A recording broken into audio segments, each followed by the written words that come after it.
The conference room went silent except for the sharp click of Ryan Carter's pen. My name vanished from the org chart with a smug smile and 2 words: 2 weeks. Shame burned hotter than the overhead lights as HR nodded along like it was already settled. No one glanced at the thick binder of audits I'd built line by line. They thought paperwork was powerless. But in mergers, the smallest clause, the quietest note, the overlooked line on page 22, is the one that can fracture the whole system before anyone even hears the crack. The boardroom was staged like a performance, every chair aligned, every binder placed with intention. Ryan Carter stood near the screen, posture sharp, voice dripping with confidence as if this was his coronation. He didn't pause to acknowledge the years I had given Brighton Dynamics.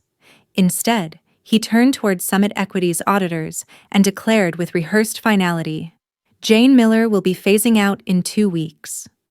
Compliance has been a drag on agility, and it's time we move forward." The words hit with a cold precision, like an erasure delivered in front of witnesses. Kyle Benson, always eager to nod at the right moment, confirmed it as though the decision was already carved in stone. My face remained calm, but inside I felt the weight of being dismissed not as an individual, but as the very system I had built. The buyers said nothing, their pens moving quietly, their expressions unreadable. One of them underlined a line in his folder, another tilted a phone discreetly as though archiving the moment. The silence wasn't agreement.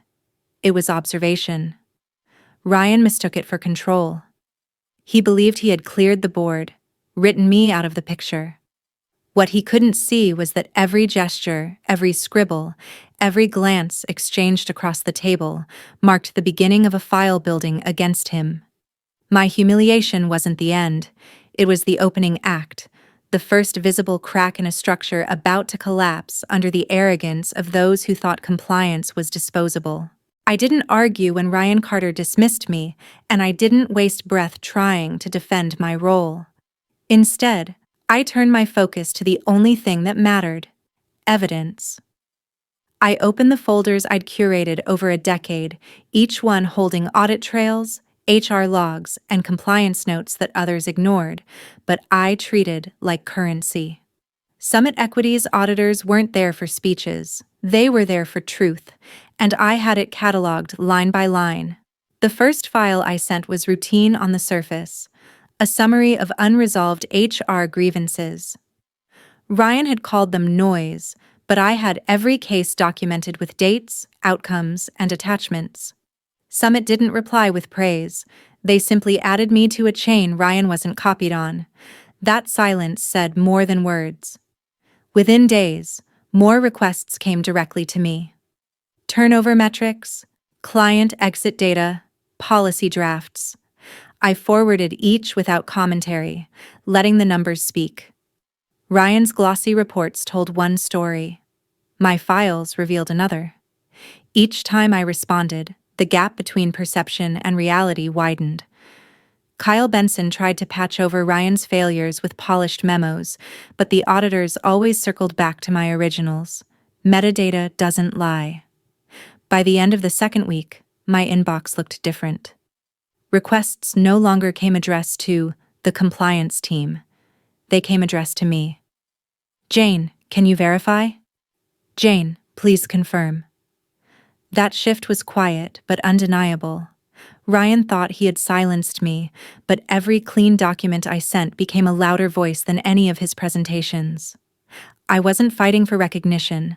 I was building a trail too solid to ignore, and with every file forwarded, I could feel the ground tilting.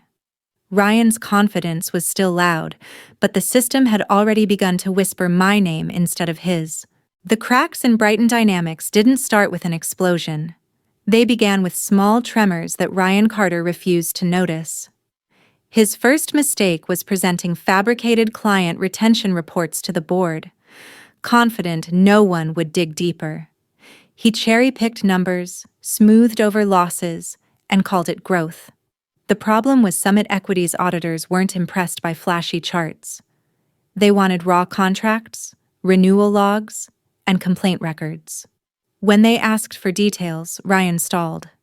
When they pressed, they found gaps he couldn't explain. Each missing file wasn't just an oversight. It was a red flag that the systems he claimed to streamline were already unraveling.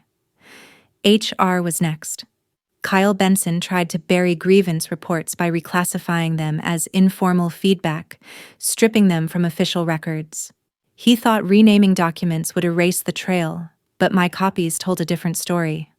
Employees had raised alarms about late payroll adjustments, inequitable promotions, and ignored harassment claims. By the time Summit received my clean log, the contrast between Kyle's polished memo and the unfiltered evidence was obvious. The buyers didn't confront him directly. They didn't need to. They simply shifted their questions to me, knowing the truth was already in my hands. Then came the compliance dashboard, Ryan's proudest invention.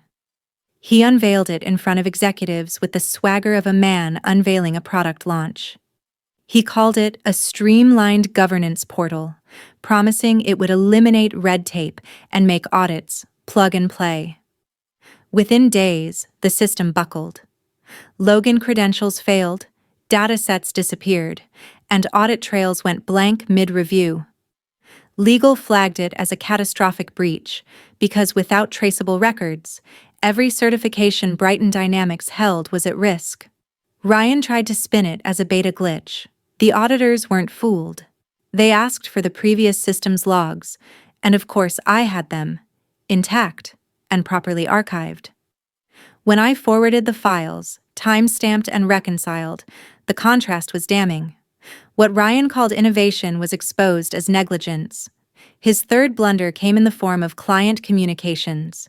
In his effort to appear decisive, he sent templated emails to major clients, promising service upgrades that didn't exist. One client, a key contract representing nearly 8% of annual revenue, flagged the inconsistency to Summit directly. They produced Ryan's email alongside their contract terms, asking whether Brighton had violated compliance obligations. That question landed like a grenade in the middle of the review. Ryan scrambled, blaming outdated templates, but the buyers already knew who had built the original compliance communication protocols. Me. They reached out quietly for clarification. I confirmed the actual templates, with metadata showing Ryan's edits. He had lied in writing, and the buyers caught it. With every failure, Ryan doubled down on performance. More slogans, more meetings, more empty declarations. Agility over legacy, he repeated, as if the words could patch the holes forming beneath him. But the Summit team wasn't listening anymore. They were observing, documenting, and drawing lines between what Ryan claimed and what reality showed. The more he talked, the more they saw the systemic fragility of Brighton's leadership. By then, the narrative had shifted. What began as an effort to paint compliance as bureaucratic excess had transformed into a clear picture. Brighton's very survival depended on the structures Ryan tried to erase. The board didn't say it out loud, but I could see it in their expressions. They were starting to understand that his vision was a liability. And I knew, with a kind of cold certainty, that the system wasn't just wobbling, it was preparing to collapse. And he was the one shaking the floorboards. The night I found the clause, the office was quiet except for the low hum of the HVAC. I sat with a lukewarm mug of coffee, scrolling through a document that Ryan Carter had signed without even skimming. It was the Audit Transition Agreement, 70 pages of legal phrasing most executives treat like boilerplate. Buried on page 22, under Section 4B, was the sentence that shifted the entire balance of power. All post-merger staffing decisions affecting compliance and certification must receive final approval from the designated compliance transition lead. My name followed, printed in plain text, Jane Miller. No italics, no bold, no footnote. Just an unassuming line that handed me sole authority Ryan could not override. I read it once, twice, 3 times, letting the weight of it sink in. This wasn't a placeholder. It wasn't a recommendation. It was binding. Summit Equity Partners had slipped it into the agreement with surgical precision, ensuring operational stability by anchoring it to the one person who had actually built Brighton Dynamics' compliance spine. Ryan thought he had removed me from the room, but legally, I had just been placed at the center of it. The realization wasn't a rush of revenge. It was colder than that. It was like discovering a fuse already wired into the building, waiting for the spark of his arrogance to light it. I highlighted the clause, saved the file twice, and quietly forwarded it to my personal account under the subject line Continuity. The next morning, I walked past Ryan's office. He was inside with Kyle Benson, laughing over some motivational meme about leaders eating last. Neither of them had the faintest clue that Ryan had already signed away his authority with his own pen. They thought I was on borrowed time. In reality, they were. The brilliance of the clause wasn't just its authority, it was its timing. It applied only in the transition period, the 90 days following merger close, the exact window Ryan believed would be his crowning moment. Instead, it guaranteed he would be locked out of every staffing decision that mattered, from audit team assignments to HR certifications. The trap had been set long before I needed it. My only task now was to wait for the right moment to show it, to let the buyers and the board see for themselves how thoroughly he had undone his own power. The clause wasn't my weapon. It was his confession, signed in ink. The morning of the final merger audit felt like theater before the curtain rose. The boardroom was staged with polished water pitchers, Brighton Dynamics folders stacked neatly, and a projector humming at the far end of the table. Ryan Carter walked in first, adjusting his tie with the confidence of a man rehearsing for applause. He greeted Summit Equity's team with a broad grin, then launched straight into his pitch. "We're excited to demonstrate Brighton's leaner, more agile compliance approach," he said, pacing with a click of polished shoes.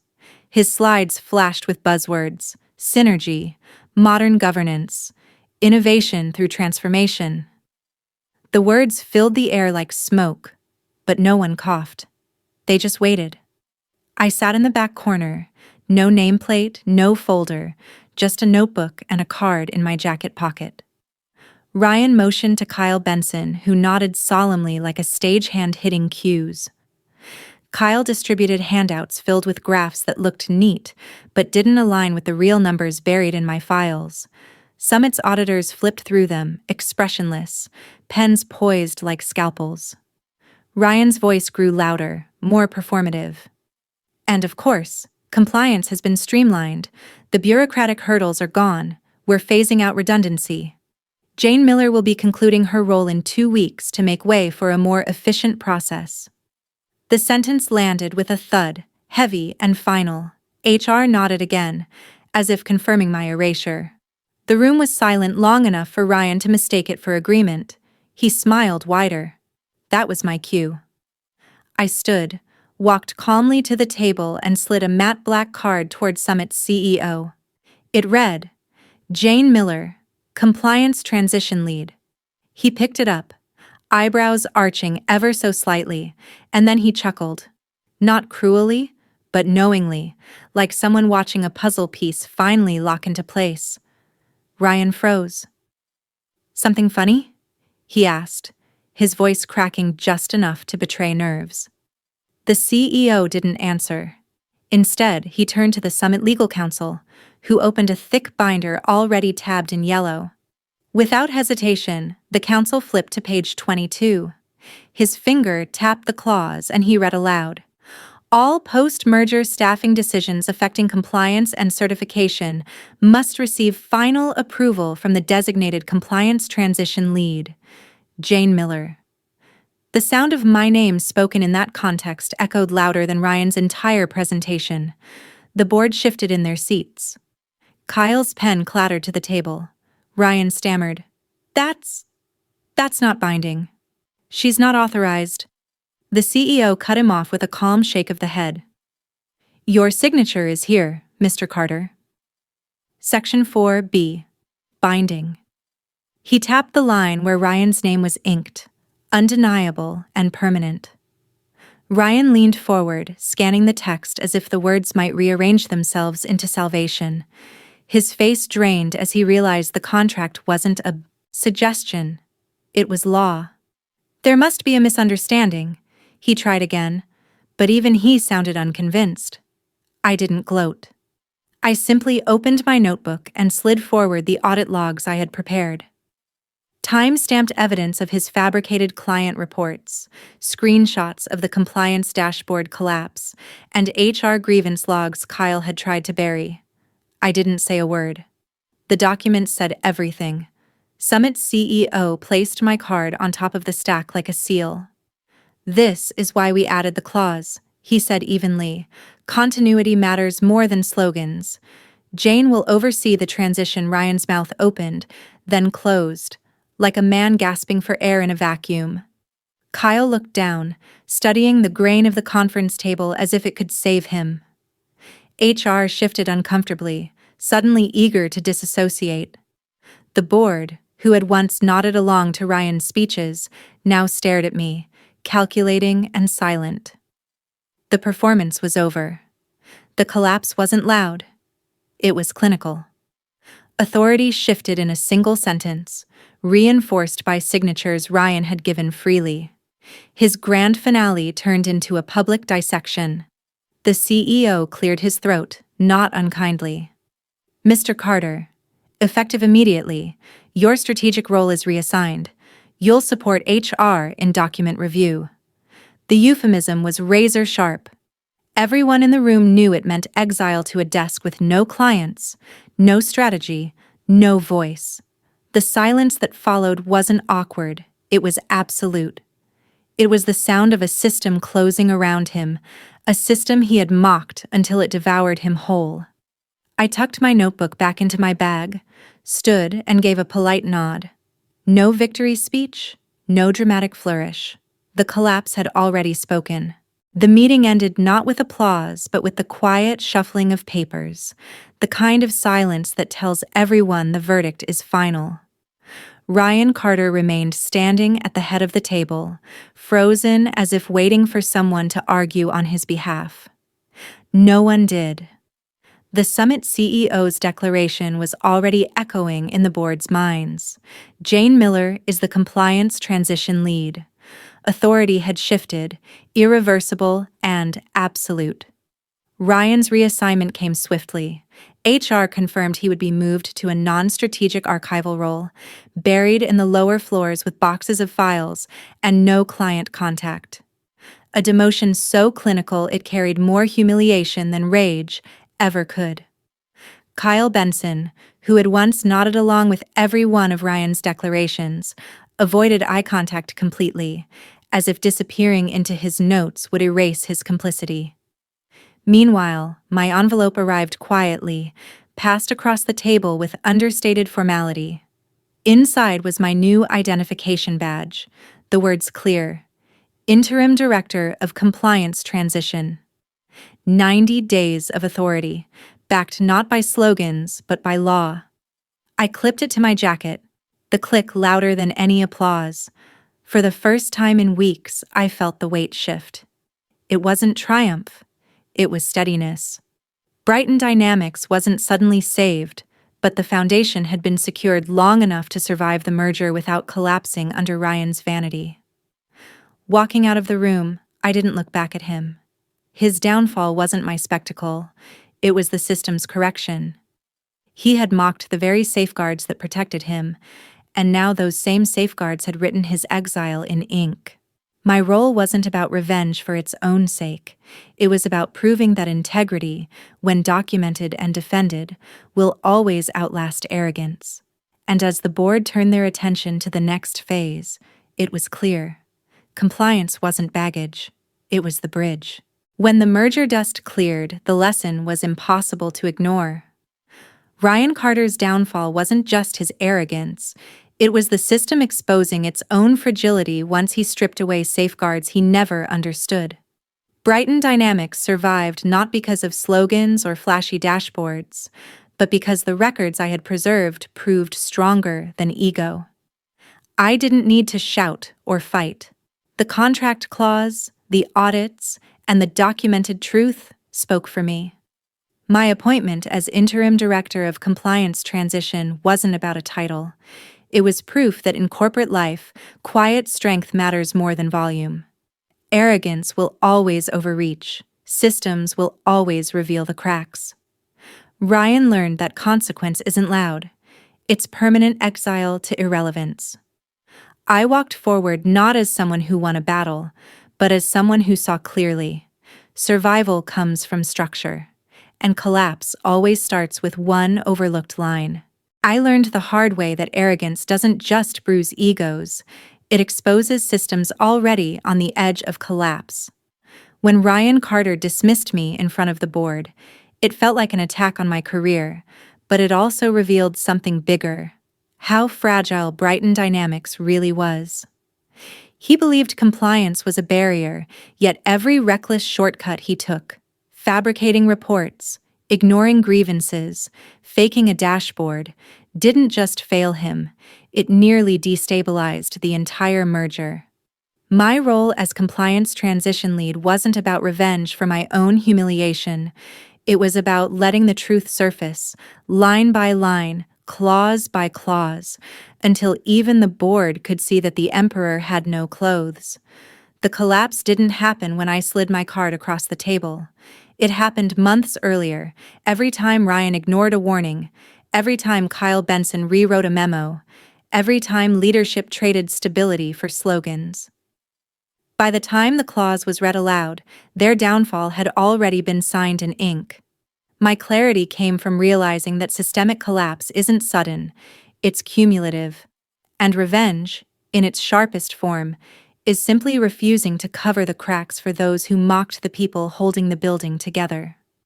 Ryan was reassigned to obscurity, his career punctured not by anger, but by the very systems he disdained. I walked away with a sharper truth. Silence plus evidence is louder than any speech. How to get started today. 1. Document everything, emails, policies, audit trails, because memory fades but records hold. 2. Flag inconsistencies early. Small cracks widen when ignored. 3.